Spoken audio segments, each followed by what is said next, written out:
This is something I see all the time when I have conversations with runners. So a runner comes to me frustrated. They've been at it for a while, maybe a year, maybe several years.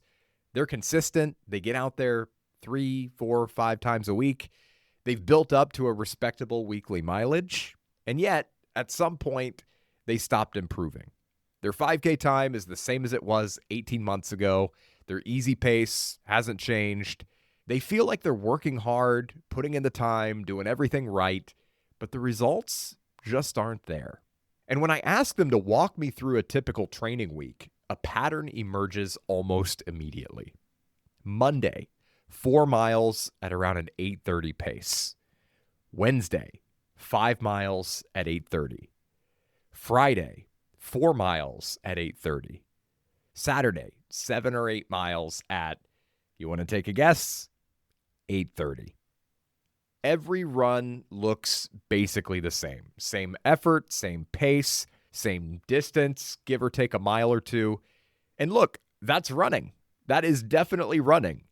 But it's not really training. And that distinction is one of the biggest oversights in this entire sport.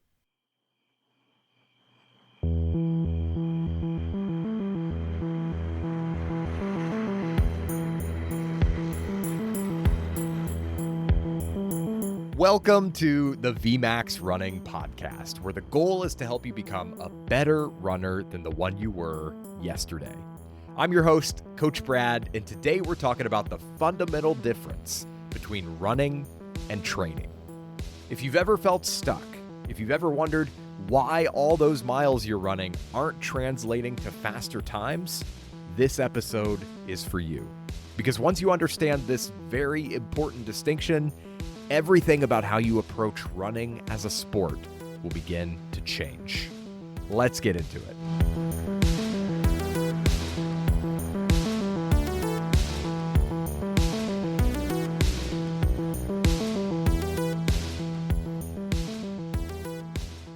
So let's talk about what's actually happening when runners fall into that pattern I described at the beginning, the one where every run looks and feels pretty much the same.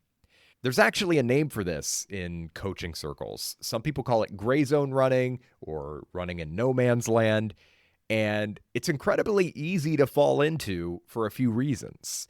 The first thing is it feels productive. You're breathing hard, you're sweating, you're covering ground, your watch is logging miles.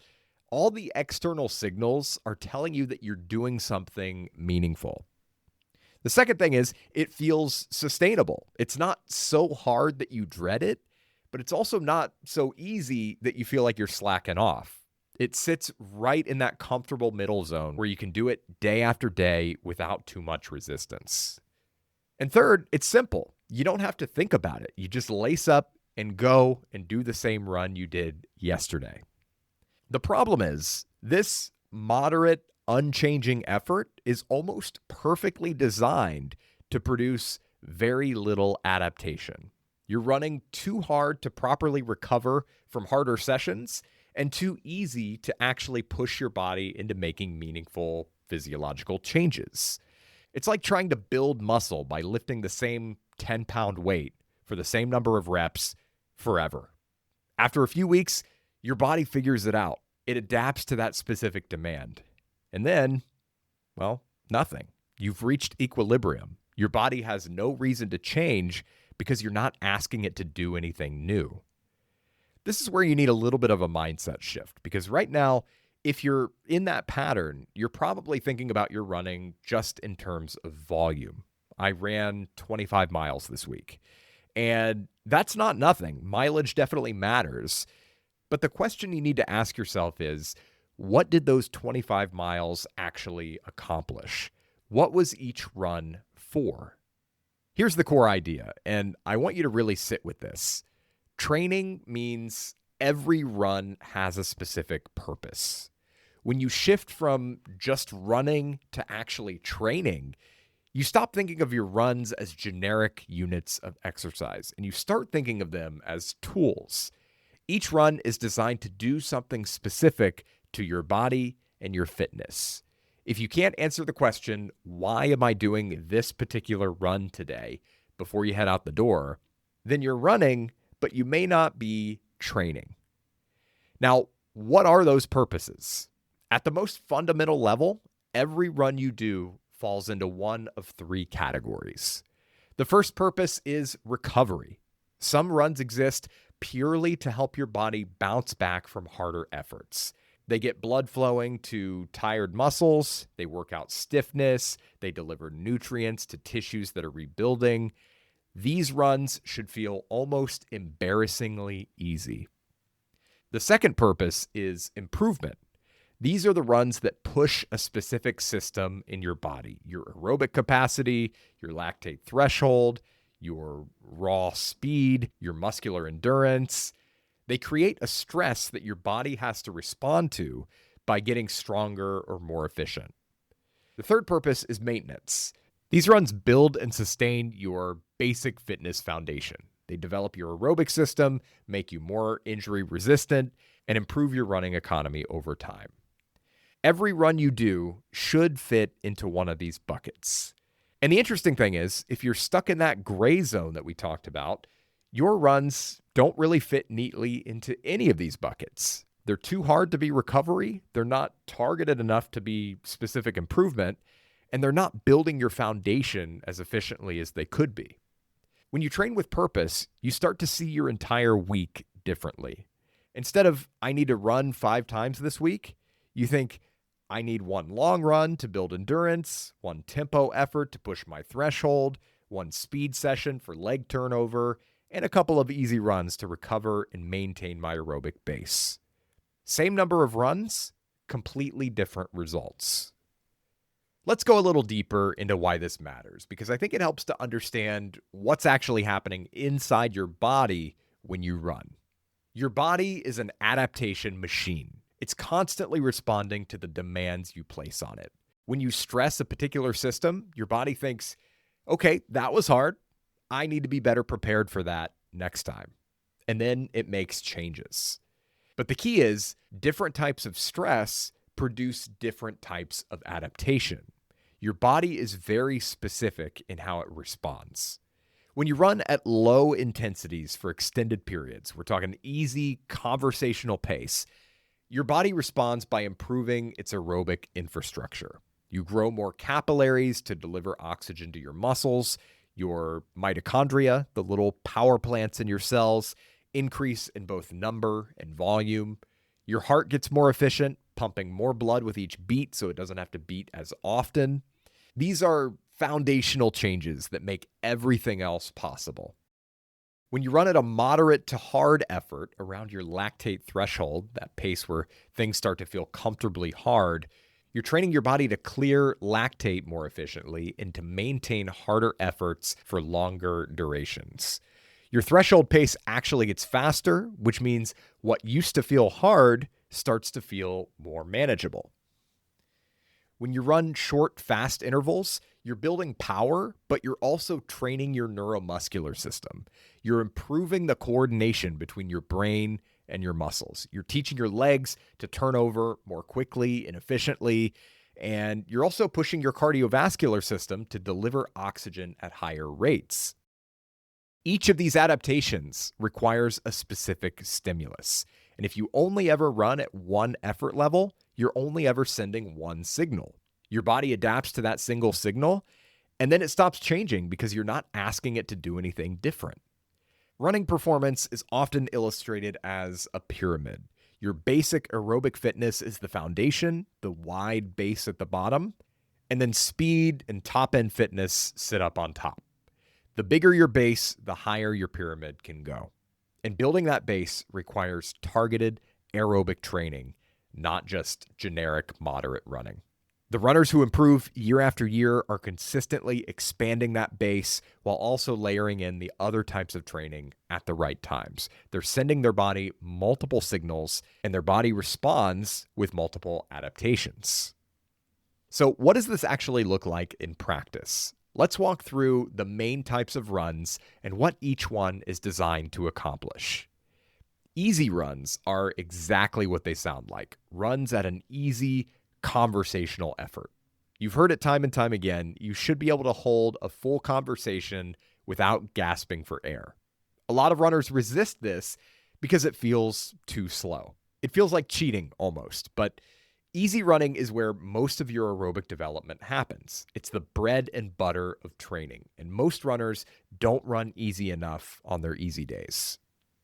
Long runs extend your time on your feet beyond what you'd normally do during the week. The purpose here is building endurance, teaching your body to keep going when it's tired, improving your ability to burn fat as fuel, and developing the mental toughness you need for racing. The distance of your long run depends on what you're training for and where you are in your program, but the effort should still be controlled. This is not a race. Tempo runs are continuous efforts at a comfortably hard pace, right around your lactate threshold. These typically last anywhere from 15 to 40 minutes at that effort, and they're designed to raise your threshold so you can sustain faster paces for longer. The challenge with tempo runs often is keeping yourself from going too hard. You want to find a rhythm you can maintain, not blow up after 10 minutes. Intervals are repeated hard efforts with recovery periods in between. They come in lots of flavors, short and fast, longer and more moderate, on the track or on the roads. The purpose depends on the structure of the workout, but generally you're pushing your cardiovascular system harder than you could with continuous running. The recovery periods give you the opportunity to accumulate more time at high intensities than you'd otherwise be able to manage. Recovery runs are the easiest runs of the week. Slower than your normal easy pace, shorter than your normal distance. The purpose is purely to promote blood flow and active recovery from those harder sessions. A lot of runners skip these or run them too fast, and that's a mistake. A proper recovery run should feel like you're barely trying. Now, here's what's really important. It's the combination of these elements, properly distributed across your week and properly sequenced over time, that produces improvement. No single workout is magic. The magic is in the mix of all of it. And unfortunately, this is where a lot of runners go wrong. They add one speed session to their week, keep everything else the same, and then they wonder why they're not getting faster. Or they decide they need to do more tempo work, but they end up doing it on legs that never properly recover because their easy days aren't easy enough. Training is a system. All the pieces have to work together. Now, I want to address something that might be coming up for some of you. This talk of purpose and structure and different workout types might sound like I'm asking you to follow some rigid, inflexible plan where every minute of every run is prescribed down to the second. And that's not what I'm saying. In fact, there's a spectrum when it comes to training structure, and the optimal approach sits somewhere in the middle. On one end, you have runners who are completely winging it. No plan, no structure, just going out and running however they feel on any given day. On the other end, you have overly rigid periodization where everything is locked in months in advance and there's no room for adjustment based on how your body is actually responding. Neither extreme works very well. Random training produces random results, but overly rigid training ignores the reality that your body doesn't operate on a fixed calendar. How you respond to training is individual. How quickly you recover is individual. What stresses your body can handle at any given moment depends on everything from sleep to life stress to weather to 100 other variables. The right approach is structured flexibility. You have a framework, you know what you're trying to accomplish. Each week has a rhythm to it with harder days and easier days distributed appropriately. But within that framework, you're paying attention to how your body is responding. If you're supposed to do a tempo run, but your legs are trashed and you barely slept, that's information. Maybe you adjust. Maybe you swap days. Maybe you dial back the intensity. The body doesn't know what day of the week it is. It only knows what you asked it to do yesterday and how recovered it is today. Sometimes recovery needs to override the calendar. Training is an ongoing conversation between you and your body. The plan is just the starting point. There's always room for adjustment. So, moving along, how do you actually make this shift? If you've been stuck in that one pace, one effort pattern, what can you do differently starting tomorrow? The first thing is simply awareness. Before you head out for your next run, know why you're doing it. What's the purpose? Is this a recovery day? An easy aerobic run? A hard effort?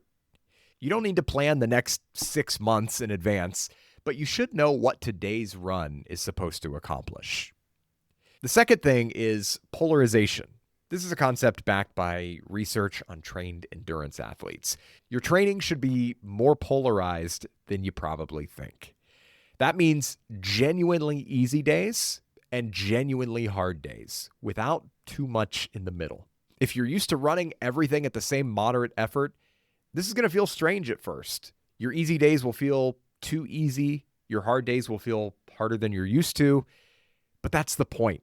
That's the contrast that drives adaptation. The third thing is zooming out. Stop thinking about individual runs in isolation and start thinking in terms of training weeks. A single run is just one piece of a larger picture. A hard speed session only produces adaptation if it's followed by adequate recovery. A long run is only beneficial if you're not coming into it already exhausted. Each run sets up the next one. The fourth thing is patience. Purposeful training is a long-term investment.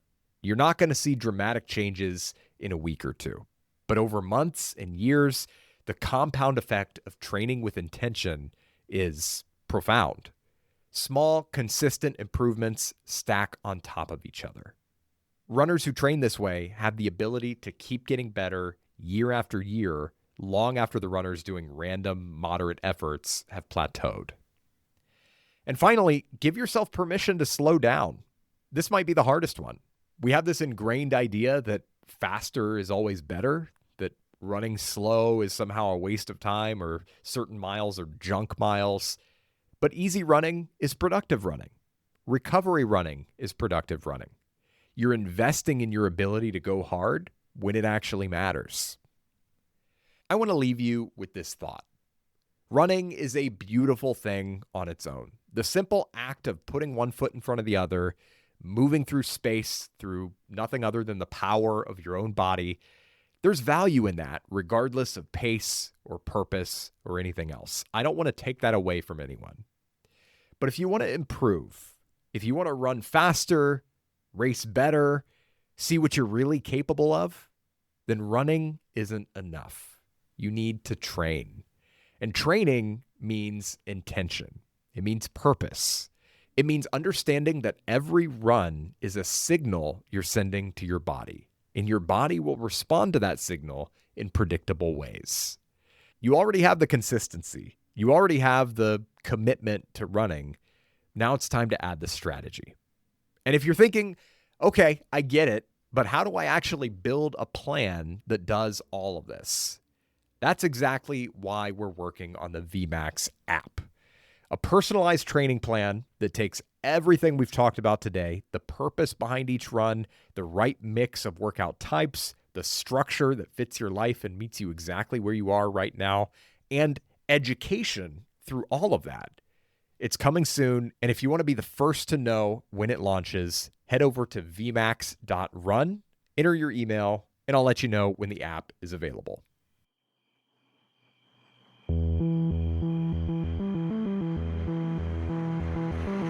Thank you so much for spending some time with me here on the VMAX Running Podcast.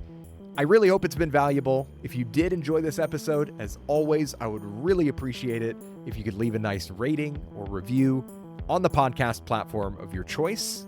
And regardless, I really just appreciate your time and your attention, and I thank you for allowing me to be a part of your running journey. Thanks again for listening. I'll talk to you in the next one.